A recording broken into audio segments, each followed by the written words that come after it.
இது எந்தெந்த சாமி தந்ததையா எத்தனை பாட்ட சொன்னதையா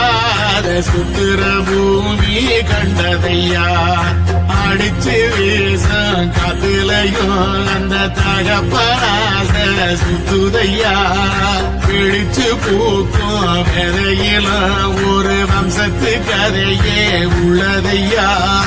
100 தலைமுறை சேர்ந்து செதுக்குன ஈர நலம் இது பாறையா வாழும்